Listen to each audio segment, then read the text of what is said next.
ہمیں قرآن کے حوالے سے اگر واقعی تڑپ ہے کہ جی قرآن کی بے حرمتی نہیں ہونی چاہیے، اور وہ گستاخی ہے قرآن کو پیٹھ کے پیچھے ڈال دینا۔ سورۃ الفرقان کی آیت نمبر 30 ہے، وقال الرسول یا رب ان قوم اتخذوا هذا القرآن مہجورا۔ رسول اللہ صلی اللہ علیہ وآلہ وسلم قیامت کے دن شکایت کریں گے، اے اللہ میری قوم نے، میری امت نے قرآن کو پیٹھ کے پیچھے ڈال دیا تھا۔ یہ فزیکلی پیٹ کرنا نہیں ہے، تعلیمات کو۔ مجھے بتائیں تعلیمات سے استفادہ تو آپ تب کریں گے جب آپ کو پتا ہوگا قرآن میں کیا لکھا ہوا ہے۔ تو قرآن کے اصل دشمن ہم لوگ خود ہیں جو قرآن پڑھتے نہیں۔ ہمیں یہ توفیق نہیں کہ روزانہ ایک رکوع اپنے بیوی بچوں کے ساتھ بیٹھ کے پڑھ لیں اور انہیں بتائیں قرآن میں کیا لکھا ہوا ہے۔ عمران خان صاحب سے پہلے تو کسی نے سلیبس میں بھی قرآن کو ترجمے کے طور پہ شامل نہیں کیا تھا۔ یہ بہت بڑا کریڈٹ ہے میرے نزدیک، یہ سب سے بڑا کریڈٹ اگر کوئی ان کو جاتا ہے وہ یہ والا جاتا ہے۔ باقی ان کی سیاست سے جو ہمیں اختلاف ہے وہ اپنی جگہ، لیکن یہ بہت بڑا کریڈٹ ہے۔ اگر یہ قرآن شروع سے شامل ہوتا تو آج شرک نہ پھیلتا اس ملک کے اندر۔ تو قرآن کے ساتھ سب سے بڑی دشمنی کر رہے ہیں، اور ہمیں تو بتایا گیا تھا کہ نبی صلی اللہ علیہ وآلہ وسلم ہماری شفاعت کریں گے، یقیناً کریں گے، لیکن اس تصویر کا ایک تلخ پہلو ہے کہ رسول اللہ شکایت بھی لگائیں گے جس نے قرآن کو پیٹھ کے پیچھے ڈال دیا۔ آپ ذرا مجھے بتائیں، شفاعت تو ان کی ہونی ہے جنہوں نے قرآن پہ عمل کیا، اور جنہوں نے پیٹھ کے پیچھے ڈالا ان کی تو شکایت لگنی ہے۔ تو جن کی شکایت لگ رہی ہوگی ان کی پھر آگے شفاعت کیا ہونی ہے؟ آپ خود سوچ لیں۔ صحیح بخاری میں سیدنا عمر کا ایک خطبہ ہے جو نبی علیہ السلام کی وفات کے بعد جب حضرت ابوبکر خلیفہ بنے تو جو پہلی سرمنی مسجد نبوی میں ہوئی نا، جس میں باضابطہ طور پر حضرت ابوبکر صدیق رضی اللہ تعالیٰ عنہ نے صحابہ کرام سے خطاب کیا، تو ان کے ممبر پہ آنے سے پہلے صحیح بخاری کے الفاظ ہیں، حضرت عمر ممبر پہ چڑھے اور انہوں نے فرمایا، ظاہر لوگ غم کی کیفیت میں تھے، کہ دیکھو اللہ تعالیٰ نے اپنے محبوب صلی اللہ علیہ وآلہ وسلم کے لیے وہ پسند فرمایا جو اللہ کے پاس ہے، یعنی اللہ کے نبی تو جنتوں میں چلے گئے اور ان کے لیے یہی چیز اللہ کو پسند تھی کہ وہ اپنا وقت پورا کر کے جنت میں چلے جائیں، لیکن تمہارے پاس اللہ کی کتاب ہے، یہ وہ کتاب ہے جس کے ذریعے اللہ نے تمہارے نبی کو ہدایت دی، اور اب تمہاری ہدایت بھی اسی کتاب میں ہے کہ جس کتاب کے ذریعے اللہ نے اپنے نبی کو ہدایت دی۔ پھر جملہ انہوں نے ریپیٹ کیا، ہدایت سے مراد یہاں پہ اعلیٰ درجے کی ہدایت ہے، پرفیکشن کی حد تک۔ ڈیٹم لیول پہ تو ہر نبی پیدائش سے لے کے وفات تک اللہ کی طرف سے ہدایت پہ ہوتا ہے، لیکن جو اعلیٰ درجے کی ہدایت ہے، وَوَجَدَكَ ضَالًّا فَهَدَىٰ، اے نبی ہم نے آپ کو اپنی محبت میں خود رفتہ پایا تو آپ کو اس ہدایت کے اعلیٰ ترین مرتبے کے اوپر فائز کر دیا۔ یہ وہ والی ہدایت کی بات ہو رہی ہے۔ پھر دیکھیں بخاری اور مسلم دونوں میں حدیث ہے، بخاری میں موقوفاً ہے اور مسلم میں یہ مرفوعاً حدیث موجود ہے۔ حضرت جابر بن عبداللہ کہتے ہیں، اور بخاری میں عبداللہ بن مسعود سے ہے، کہ نبی علیہ السلام جب ممبر پہ چڑھتے تو آپ کی آواز بلند ہو جاتی، غصے میں اضافہ ہو جاتا، آنکھیں سرخ ہو جاتی، گویا کوئی جرنیل اپنی فوج کو تیار کر رہا ہو، اور پھر آپ فرماتے ہیں میں اور قیامت اس طرح ساتھ بھیجے گئے ہیں جس طرح یہ دو انگلیاں، یہ شہادت کی انگلی اور درمیان والی۔ اور پھر نبی علیہ السلام ساتھ فرماتے اما بعد فإن خیر الحدیث کتاب اللہ وخیر الہدی ہدی محمد صلی اللہ علیہ وآلہ وسلم وشر الامور محدثاتها وکل محدثۃ بدعہ وکل بدعۃ ضلالہ وکل ضلالۃ فی النار۔ کچھ الفاظ سنن نسائی میں ہیں، جامع ترمذی میں، میجورٹی پورشن مسلم شریف میں۔ آگاہ ہو جاؤ، سب سے بہترین کلام اللہ کی کتاب ہے، سب سے ہدایت یافتہ راستہ محمد صلی اللہ علیہ وآلہ وسلم کا ہے، بدترین کام وہ ہیں جو دین میں خود سے داخل کر دیے جائیں۔ یہ تمام کے تمام کام گمراہیاں ہیں، بدعتیں ہیں، یہ تمام بدعتیں گمراہیاں ہیں، اور تمام گمراہیاں جہنم میں لے جانے والی ہیں۔ اس میں الفاظ کیا ہیں؟ آواز بلند ہو جاتی، غصے میں اضافہ، آنکھیں سرخ۔ یہ تقاضا ہے ممبر کا۔ ہاں جی، ممبر کا تقاضا غامدی سٹائل نہیں ہے، غامدی سٹائل گفتگو کا ہے، وہ آپ بھی میرے پاس بیٹھے میں اسی طریقے سے گفتگو کروں گا، لیکن ممبر کا تقاضا اگریشن، تاکہ بات اترے۔ بھائی توحید تو اتنے 100 سال سے لوگ بیان کر رہے تھے، انجینئر صاحب نے کیا ایسا کر دیا ہے کہ ان بزرگوں کے ماننے والے اپنے بزرگوں کو چھوڑ کے رسول اللہ کے ساتھ جڑ گئے صلی اللہ علیہ وآلہ وسلم۔ ہمارا یہ انداز ہے پیشن والا، پورے کانفیڈنس کے ساتھ، اور یہ تکبر نہیں ہے، یہ میرا ایمان ہے، اور میں اس کو اسی طریقے سے بیان کروں گا کہ میں قرآن و سنت کو الحمدللہ حق سمجھتا ہوں۔ پھر بخاری اور مسلم میں ایک اور حدیث ہے، عبداللہ ابن ابی اوفا سے حضرت طلحہ ایک تابعی تھے، انہوں نے پوچھا کہ کیا رسول اللہ صلی اللہ علیہ وآلہ وسلم نے اپنا وصی کسی کو بنایا تھا جس کے لیے وصیت کی ہو؟ تو انہوں نے کہا کہ نبی علیہ السلام نے ہمیں قرآن پر چلتے رہنے کی وصیت کی تھی۔ ہاں، یہی ہے خلیفۃ الرسول، وصی رسول صلی اللہ علیہ وآلہ وسلم۔ پھر مسلم شریف میں جو حدیث ہے حجۃ الوداع کی، ایک حدیث ہے المستدرک للحاکم میں، مسلم میں جو حجۃ الوداع کی حدیث ہے اس میں الفاظ ہیں کہ آپ علیہ السلام نے حجۃ الوداع کے موقع پہ فرمایا کہ میں اپنے بعد تم میں وہ چیز چھوڑ کر جا رہا ہوں کہ جسے مضبوطی سے پکڑ لوگے کبھی گمراہ نہیں ہوگے، اور وہ اللہ کی کتاب ہے. بس مسلم شریف میں صرف کتاب اللہ کا ذکر ہے. سنت کو ماننا کتاب اللہ ہی کو ماننا ہے. قرآن میں یہ ہے نا، من یطع الرسول فقد اطاع اللہ، جس نے رسول اللہ کی اطاعت کی اس نے اللہ کی اطاعت کی. مسلم شریف میں جو حجۃ الوداع کا خطبہ ہے اس میں صرف قرآن کا ذکر ہے. ہاں المستدرک للحاکم میں ہے کہ دو چیزیں چھوڑ کے جا رہا ہوں، ایک اللہ کی کتاب اور دوسرے اس کے نبی کی سنت، انہیں مضبوطی سے پکڑ لوگے کبھی گمراہ نہیں ہوگے.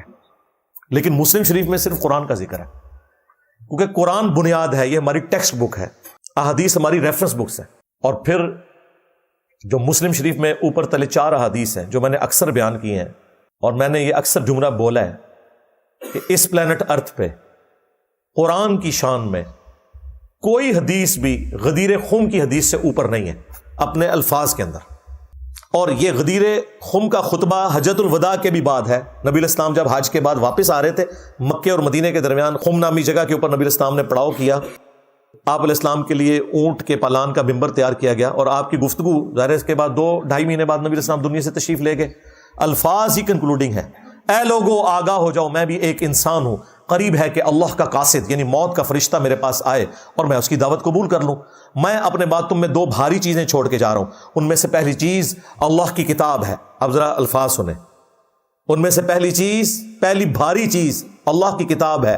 اس میں ہدایت ہے، اس میں نور ہے. یہ کتاب اللہ کی رسی ہے جو قرآن میں ہے نا، وَاعْتَصِمُوا بِحَبْلِ اللَّهِ جَمِيعًا وَلَا تَفَرَّقُوا، جو آپ کو ہر ایک نے اپنی اپنی رسیاں بتائی ہوئی ہیں. نبی علیہ السلام کہہ رہے ہیں اللہ کی کتاب اللہ کی رسی ہے، یہ اللہ کی رسی ہے، تم اپنا تعلق اس کے ساتھ مضبوط کرو. جو اس کو پکڑے گا وہ ہدایت پر ہوگا، جو چھوڑ دے گا وہ گمراہ ہو جائے گا. اور پھر زید بن ارقم کہتے ہیں کہ نبی علیہ السلام بار بار کہتے رہے اللہ کی کتاب، اللہ کی کتاب، اللہ کی کتاب. اور پھر فرمایا دوسری بھاری چیز میرے اہل البیت ہیں، میں اپنے اہل البیت کے معاملے میں تمہیں اللہ کا خوف دلاتا ہوں، میں اپنے اہل البیت کے معاملے میں تمہیں اللہ کا خوف دلاتا ہوں، میں اپنے اہل البیت علیہم السلام کے بارے میں تمہیں اللہ کا خوف دلاتا ہوں، یعنی میری وفات کے بعد ان کے ساتھ حسن سلوک کرنا. یہ 3 دفعہ آپ نے فرمایا. لیکن امت بالکل الٹ چلی، نہ قرآن کو پکڑا اور نہ اہل بیت کو زندہ چھوڑا، بالکل الٹ چلی. تو نبی علیہ السلام کی پوری دعوت قرآن کے گرد تھی. سنت یا احادیث نبی علیہ السلام نے اس کی ایکسپلینیشن میں بیان کی ہے. آج کوئی نان مسلم آئے گا، ہم اسے قرآن پڑھنے کے لیے دیں گے اسلام کے تعارف میں، اور آگے سے وہ پوچھ لے کہ آپ نے بھی اسلام کا تعارف اسی کتاب سے حاصل کیا تھا؟ آپ کے ہاں جی میں خالی ناظرہ پڑھے ہیں، مجھے نہیں پتا بیچ میں کیا لکھا ہوا ہے. کتنی حیران کن بات ہے. وہ آپ کو پتا ہے کہ وہ ایک فلم بڑی ہٹ ہوئی تھی خدا کے لیے، اس میں ایک سین ہے جس میں جب ایک گورے کے سامنے مقدمہ لایا جاتا ہے اور وہ قرآن پاک کے اوراق اس بندے کے سامنے رکھتا ہے تو وہ پڑھنا شروع کر دیتا ہے. تو گورا پوچھتا ہے کہ جو تم پڑھ رہے ہو اس کا مطلب کیا ہے؟ وہ کہتا ہے مجھے مطلب تو نہیں پتا. وہ گورا ماننے سے انکار کر دیتا ہے. یہ کیسے ہو سکتا ہے کہ فر تو پڑھ رہا ہے اور تجھے یہ نہیں پتا اس کا مطلب کیا ہے؟ کتنی حیران کن بات ہے. آپ ذرا ایک لمحے کے لیے سوچیں کہ دنیا میں کوئی اور زبان ایسی ہے کہ جسے دنیا کے ہر ایریے کا بندہ فر پڑھے، زبانی کئی چیزیں پڑھے، اور جب پوچھا جائے کہ مطلب کیا ہو کہ مجھے مطلب نہیں پتا، تو گورے نے تو سر پکڑ کے وہ کہتا ہے تو جھوٹ بولا ہے، تو بتانا نہیں چاہ رہا. ہم بڑے فخریہ بتاتے ہیں جی قرآن وہ کتاب ہے جو دنیا میں سب سے زیادہ پڑھی جاتی ہے. جی اس کا تلخ پہلو یہ ہے کہ قرآن وہ کتاب ہے جو سب سے زیادہ بغیر سمجھ کے پڑھی جاتی ہے. وَلِعَاذُ بِاللَّهِ تعالی. یہ حال ہے لوگوں کا قرآن سمجھنے کا، یہ قرآن کے ساتھ شغف کا. میں نے آپ کو کئی دفعہ وہ لطیفہ سنایا ہے، ابھی تو حنیف قریشی صاحب نے وہ لطیفہ دوبارہ سنا دیا ہے. اب میں سنا رہا ہوتا ہوں تو مجھے کہتے ہیں جی انجینئر صاحب جو ہیں وہ کہتے ہیں جی قرآن پڑھنا ایسے ایسے فرینچ میں گالیاں نکالنا. وہ حنیف قریشی نے بھی وہ ابھی یہ اس واقعے کے بعد وہ لطیفہ سنایا کہ پاکستانی چلے گئے عرب کسی کنٹری کے اندر، وہاں عربیوں کے ساتھ جھگڑا ہوا، انہوں نے گالیاں نکالی، انہوں نے عربی میں گالیاں نکالی. ظاہر ہے انہوں نے پنجابی میں تو نہیں نکالنی تھی. یہ واپس آئے تو انہوں نے کہا جی دیکھو عربی کتنے اچھے ہیں، ہم انہیں گالیاں نکالتے تھے وہ اگو قرآن ہی پڑھتے سن. اس واقعے کے بعد میں نے کہا تھا یار ہمارا بھی حال یہی ہے کہ یہاں کوئی عربی میں گالی نکالے، کوئی فرینچ میں گالی نکالے یا قرآن پڑھے، ہمارے لیے قرآن برابر ہے، ہمیں تو پتہ ہی نہیں قرآن میں کیا لکھا ہے الا ماشاء اللہ. انہوں نے پکڑ کے میرا کلپ کاٹا جی. انجینئر صاحب کہتے ہیں قرآن جو ہے وہ فرینچ میں گالیاں نکالنا ہے، عربی میں گالیاں نکالنا ہے. اور نہ سوئے تو چشتی رسول اللہ، تھانوی رسول اللہ، شبلی رسول اللہ پارٹی نہ سوئے تو اڑا کے قرآن نہ لینا دینا، جاؤ اپنے بابے دے کلمے پڑھو. ہاں اور جو بی بی سی نے وہ سوشل ایکسپیریمنٹ دکھایا ہے جو بنگلہ دیش میں انہوں نے کیا ہے، بنگلہ دیش میں مردوں کو عام عادت تھی کہ کسی بھی دیوار کو دیکھ کے کیا داڑھی والا ہے، کیا ٹوپی والا ہے، کیا پینٹ شرٹ والا ہے، کیا شلوار قمیض والا ہے، یہ بھی نہیں دیکھنا. پاس سے عورتیں گزر ہی نہیں ہیں، پبلکلی انہوں نے دیوار کی طرف منہ کر کے، جس طرح یہاں پہ بھی ہے لیکن اس بڑے لیول کے اوپر نہیں، یہاں تو لوگ پکڑ بھی لیتے ہیں، تو پیشاب کرتے تھے. انہوں نے بڑا اس کا تدارک کر کے دیکھا. پھر الٹیمیٹلی ان کو کسی نے مشورہ دیا کہ آپ جو یہ لکھ کے لگا رہے ہیں نا یہاں پیشاب کرنا منع ہے بنگلہ لینگویج کے اندر، اس کی بجائے آپ اسے عربی رسم الخط میں جس میں قرآن لکھا جاتا ہے نا اس سٹائل میں آپ لکھ دیں کہ یہاں پیشاب کرنا منع ہے. اور انہوں نے یہ کیا، انہوں نے دیوار پہ بڑے خوبصورت بالکل قرآن کی جو خطاطی اس کے سٹائل میں لکھا کہ یہاں پہ بال کرنا منع ہے. اور پھر انہوں نے کیمرے سے چھپ کے ویڈیوز بنائی ہیں کہ جو بندہ بھی وہاں جاتا تھا وہ جیسے ہی بیٹھنے لگتا تھا وہ سامنے دیکھتا تھا قرآن لکھا ہوا ہے، وہ فوراً جو ہے سائڈ پہ ہو جاتا تھا. اور کئی لوگ یوں چوم رہے ہیں اسے ایسے کر کے، پیشاب کو، وہ جو لکھا ہے نا بال کرنا منع ہے اس لفظ کو چوم رہے ہیں. جیسے پاکستانیوں کو حلوے کا مطلب نہیں پتا، بنگالیوں کو بال کا مطلب نہیں پتا کیا ہے. ہماری یہ حالت بنی ہوئی ہے میرے بھائی، ہمیں کوئی تراجم کا نہیں پتا کہ قرآن کے اندر لکھا کیا ہوا ہے. تو اصل جرم ہم مسلمان کر رہے ہیں کہ قرآن کو سمجھ کے نہیں پڑھ رہے اور پھر پریشان ہیں کہ امت گمراہی کی طرف کس طرح چلی گئی. وہ تو پہلے ہی بتا دیا گیا تھا، صحیح مسلم میں حدیث ہے، اللہ تعالیٰ اس قرآن کی وجہ سے قوموں کو عروج دے گا اور قوموں کو زوال بھی دے گا قرآن کے ذریعے. اسی کو ڈاکٹر اقبال نے جو ہے وہ جواب شکوہ میں بھی کہا، وہ زمانے میں معزز تھے مسلمان ہو کر اور تم خوار ہوئے تارک قرآن ہو کر. یہ مسلم شریف کی حدیث کا ترجمہ ہے کہ ہمارے جو اسلاف تھے صحابہ اور اہل بیت، تابعین تبع تابعین علیہم السلام اجمعین ورضی اللہ عنہم اجمعین، ان لوگوں کی کامیابی کا راز تھا قرآن کو پکڑنا. اور ہماری خاری کے پیچھے جو اصل جرم ہے وہ قرآن کو پیٹ کے پیچھے ڈالنا ہے. اور یہ تو دنیا میں سزا ہے، ابھی آخرت کی سزا والعیاذ باللہ تعالی باقی ہے. وقال الرسول یا رب ان قوم اتخذوا هذا القرآن مہجورا، اور رسول اللہ شکایت کریں گے قیامت کے دن کہ یا اللہ میری قوم نے، میری امت نے قرآن کو پیٹ کے پیچھے ڈال دیا تھا. اللہ تعالی ہمیں قرآن حکیم کی تعلیمات پر عمل کر کے اپنے بیوی بچوں تک، باقی مسلمانوں تک پہنچانے کی توفیق عطا فرمائے.